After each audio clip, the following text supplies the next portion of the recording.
Hey guys, and welcome back to my channel, or if you are new here, welcome. My name is Ruby and today I have my birth story for you. So little man here is 2 weeks old now, 2 weeks and 3 days old. This is Mr. Bodhi. And this is the first time you guys are meeting him. I was going to film like a 2-week update, but I think I'll just leave it until he's a month because honestly, time just has gone so quickly, and I'm only just getting around to filming the birth story, and there's not really much to say 2 weeks in. I'm still kind of learning what he's like, he's changing every day, and he's kind of like woken up a bit. Like, I think in the beginning, they're very like sleepy, and he's a bit grumpy now. He's starting to like wake up and tell me things. So, but anyway, I just wanted to go on and film my birth story while it's still semi-fresh in my mind. 2 weeks and 3 days ago now. It all happened very kind of like crazy and quickly. It was fast. And I think it's always just fun to listen to other people's birth stories. So if you are new here, then you wouldn't have seen my 40-week update video, but I did go past 40 weeks. Are you right there? And I was due on the 21st of December, and I went 3 days overdue. So that means that yes, he was a Christmas Eve baby. And to make it even more interesting, and everyone said this was going to happen, but he is my second Christmas Eve baby. I already have a daughter born on Christmas Eve. So now they share a birthday 3 years apart. So that's kind of what was going on that day. So it was already hectic enough. And let's just dive in and chat about how it all went down. So I'd had no labor signs at all in my 40-week update. Like I was saying, there was nothing going on. All I really wanted was just for him to stay in past Christmas. Like, that was my hope. Since he hadn't come by his due date, I was like, nope, goodbye. I don't want you to come. I want you to stay in past Christmas. Like, that was what I was hoping for. And I'd had no labor signs. I had nothing to suggest that anything was going to like kick off anytime soon. The night of the 23rd, I took the kids in the car to go and see some Christmas lights. So we drove around, saw some Christmas lights. And then I brought them back home, dropped them off with my husband, and then went back out to the shops at like 8 o'clock at night to pick up some balloons for my daughter's birthday the next day, Christmas Eve. And the only like slight indication in hindsight that something might have been going on was I was really struggling to walk. I'd had this really bad like pelvic like pain that would shoot down my leg, and like basically it was making me limp. I was really struggling, and it was particularly bad that night. I don't know if he'd like moved further down. He was pressing on a nerve. Like, I was heavily pregnant, hobbling through Big W, and no one stopped to ask me if I was okay. So I guess it didn't look like I was struggling too bad, but I was like really struggling to walk. So like in hindsight, that might have been the only indication that something was going to happen. And obviously I just came home, went to bed, and then overnight, every time I woke up, because I did not sleep solidly, every time I woke up, I kind of was like, I'm feeling like I'm having a cramp. Like, I was feeling crampy. So every time I woke up, I thought, am I having a cramp, or is it just in my head? Like, and I wasn't like fully like waking up to, like actually think about it too much. It was more just like on the edge of my subconsciousness. Every time I woke up, I was like, I feel crampy, but that was kind of all that it was. And then next morning I get up. I had gestational diabetes. So the first thing I do when I get up is I wash my hands and I test my sugars. I did that. Then I went to the toilet and I'd had some bloody show. And that was the first mucus plug bloody show I had seen the entire time. And as soon as I saw it, I was like, you have got to be kidding me. Like, I knew as soon as I saw it, I was like, yeah, it's going to happen today. Of course, Christmas Eve, my daughter's birthday, like of all the days that I didn't want it to happen, it was going to happen. And I just knew it. So got off the toilet. So obviously that happened. I put a pad on and then just kind of went about my morning. Contractions pretty much did start straight away. So that was probably at like 5 a.m.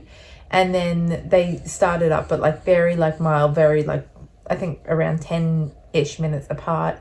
in the beginning, but like super mild, nothing crazy. So the kids get up, my daughter opens her birthday presents, and then I just kind of thought I better give everyone a heads up because, you know, we have family over. We were meant to be going out for lunch. You know, we had people, like relatives fly from out of state. So I just wanted to like let everyone know that plans might be changing slightly. So I did text my mother-in-law, I texted my sister. They were both like potential birth like partners to come with us. I was only allowed 2 people, so I was still kind of like deciding who was going to come. Just said, just so you know, Junie, my daughter, might be getting a brother for her birthday. And everyone was like, what? Like, what the heck? And I'm like, yeah, like I've lost the mucus plug. I'm having contractions. Not, you know, too bad. We can probably still make lunch. It's fine. And anyway, my mother-in-law, she cancelled the lunch. She was like, no, you know, let's not push it. It was like, let's not push it. If you think you're having contractions, let's just take it easy. We won't do lunch. She came over and just hung out with the kids. She brought my daughter's birthday presents and we pretty much just hung out all morning. And the contractions were getting like, you know, a little bit closer together, but nothing crazy. I think we were 6 to 7 minutes apart, like totally fine, breathing through them, sitting on my ball. We're just doing, you know, doing stuff, playing with the toys that my daughter got. I decided I wanted to bake her a cake because it was her birthday and I didn't even have a cake for her, so we baked a cake while I was in labor. Anyway, it gets to, I want to say like 11:30, almost midday, and nothing had really picked up, nothing had changed, and I was kind of like, I don't want this to be so long that we end up on Christmas Day. Like, as much as I didn't want Christmas Eve, I really, really didn't want Christmas Day. So I wanted things to start progressing. So I decided I was going to go for a walk. So I left the kids with my husband and his dad, and I went for a walk around the block. I didn't go far. I couldn't go far because I was still kind of struggling to walk. But that really helped. The walk did help, and it got them to about 3 to 4 minutes apart. Still like totally manageable. Like when I was in the middle of a contraction, I did have to kind of like pause and like lean over. They were lasting probably 40 to 50 seconds long, so I knew it was progressing in the right way, but I wasn't in like a huge amount of pain yet. So after my walk, I came back home. You know, it's very hectic. We've got 2 toddlers here. It was a birthday. We had people around. Like, I didn't feel super like comfortable. It was hard. The kids wouldn't leave me alone while I was in the middle of a contraction. And I was just really cautious of the fact that my second birth went really fast once it really kicked in. Like, I was induced with her, so it was a different kind of labor, and there was like no progress. But once she descended, it was like 10 minutes later she was out. It happened really quickly, and I was just nervous, not knowing how far along I was, not knowing how dilated I was, and knowing how quickly she came out, and that was making me a bit on edge. So at around 2:30 p.m, you know, they were still 3 to 4 minutes apart. I decided to call the midwife and just like be like, hey, like, can I come in? Can we get a check? Like, I just really wanted to kind of see where we were, and I felt like I needed to. Like, you have like instincts, and I just felt like I wanted to know. I wanted to start heading over. So she was fine with that. She said, come on in. So we did happy birthday for my daughter, did the candles, and then we left and we headed to the hospital. So we got into the hospital triage room at around 3:15 p.m, hooked me up to the monitors, and then I did not have a single contraction on that bloody monitor for 15 minutes. And they've been averaging 3 to 4 minutes apart. So it was like really frustrating because I was like, I swear I'm in labor. So she did the cervical check and she was like, look, you're only 3 centimeters, but I can easily stretch you to a 6 or a 7.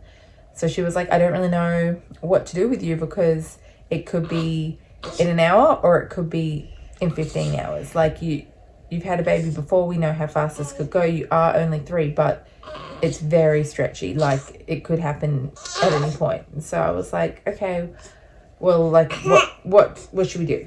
So she decided, let's leave it an hour, give me an hour in the triage room, see if any progress happens, and then go from there. So that next hour, like, they definitely ramped up after she had done the dilation check. They were getting painful. I brought combs with me. So I was like using the combs, like squeezing them to try and take my mind off like the contraction pain. But my contractions were really like irregular there. It was like I would have 2 really big ones close together and then have nothing for like 5-6 minutes, or I would have like 1 big one, 2 small ones, nothing. Like, it was not, you know, as you kind of expect it to be when you're getting closer to giving birth. And so the hour passes and it's about 4:45 and she does another check. Oh my goodness. And I'm still 3 centimeters. And I remember saying to my husband, if I've made no progress, I'm going to feel like a massive wuss because I'm in so much pain. Like, I'm struggling. And the level of pain I was in, I'm sure I was already using like gas and air for both of my other kids. And I just felt like I was in labor, but I was only 3 centimeters still. And she was like, you know, some women, their cervix is not aligned with their labor. You know, sometimes it just has to play catch up. She was like, I can see you're in pain, but I just don't know if this is active labor yet. How do you feel about going home? And I was like, I was nervous. I was like, I just feel like I'm in too much pain for only 3 centimeters. Like, I feel like this is happening. And she was like, yeah, that's, you know, do you want to try something? Give it some time to kick in. And then if you're feeling okay, you can head home. So I kind of like agreed because I was like, I'm only 3 centimeters. I could have hours. I can't just wait in the triage room.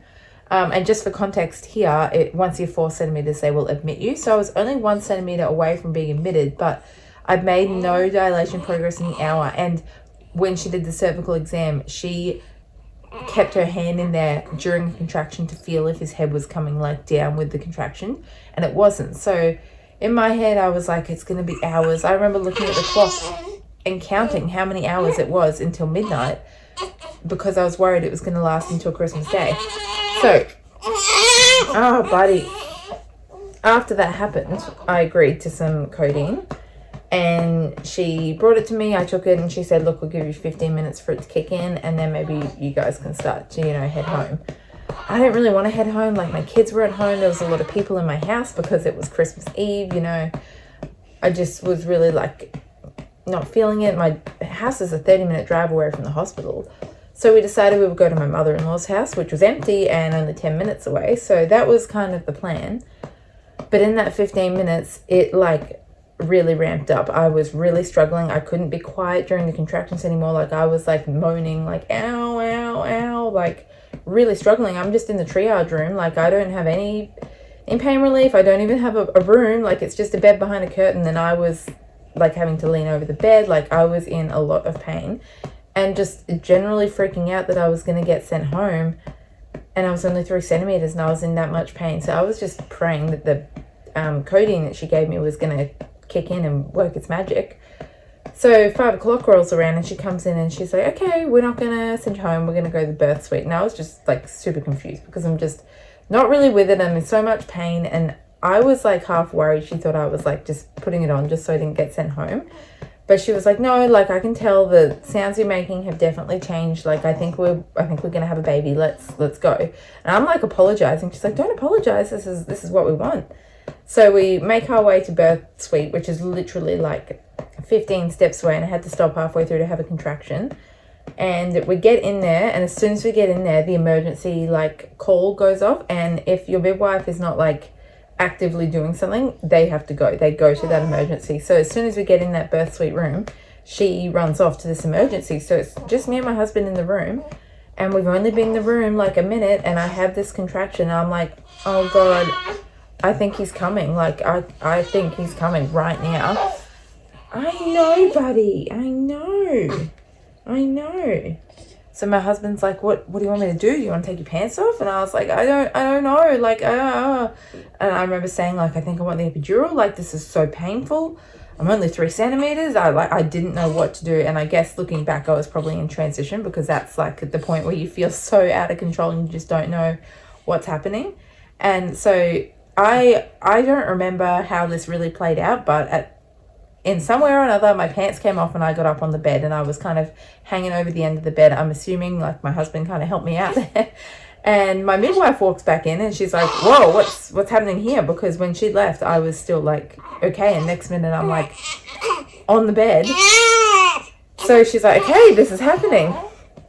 And then I had no pain relief. I had no time to ask for anything. Like, it was all just happening. But still in my head, I was like halfway between I need to push, but halfway like I'm only 3 centimeters. So I'm trying to withstand these full-blown contractions where I need to push, and it was so painful, and I could tell I was getting like worked up. And I remember saying like, I can't do it, and she was like, yes you can, and I know she called someone in. But once I kind of accepted the fact that I was doing this with no pain relief, I started like breathing through them. And so she was like, okay, cool, like you're doing well.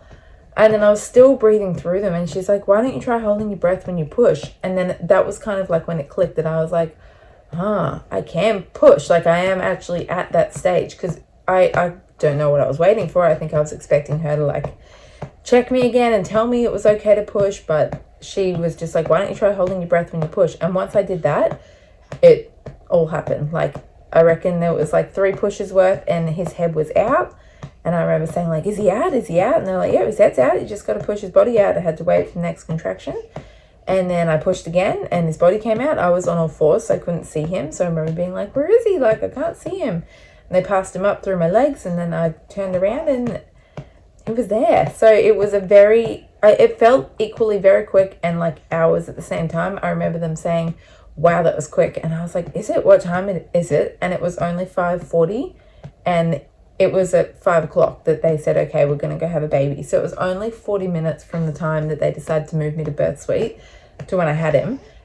So it was just all very like hectic. I think I was in disbelief that I'd just done it by myself with no pain relief, like basically no time to prepare. We didn't even have the bags. The bags were in the car. Like it really like ramped up so quickly, and my sister missed it in the end. We called her and she didn't make it in time, so it all just happened very quickly. And then after that they delivered the placenta. There was like a tear in the placenta, so I had to have a bit of like a tummy massage to get the product out. And yeah, everything went really fine. I had one tiny like graze / tear. It was like just too big to be classed as a graze, but it wasn't really a tear, like it wasn't 1st degree. So I had to have like 2 stitches, and yeah, everything is well. He was born at 5:41 on Christmas Eve on his sister's 3rd birthday, and that was that. We had our first feed and we got stitched up, and then we got moved to our room, which, heads up, if you give birth on Christmas Eve, you pretty much guaranteed a private room. It happened last time I had a baby on Christmas Eve, and it happened again. So, you know, perks to the day, I guess.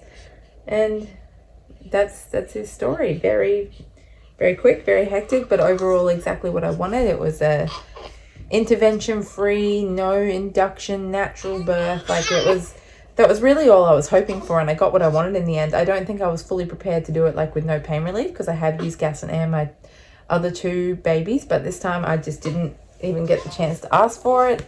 And yeah, it all went pretty much perfectly. So that is it. I hope you guys enjoyed hearing that little story. It's still crazy to me how it all played out, but you know, it all meant to be in the end. I'm glad he got to choose his birthday, even if it wasn't the birthday that I might have chosen myself. So that is it. Thank you guys for watching, and I'll catch you in the next one. Bye.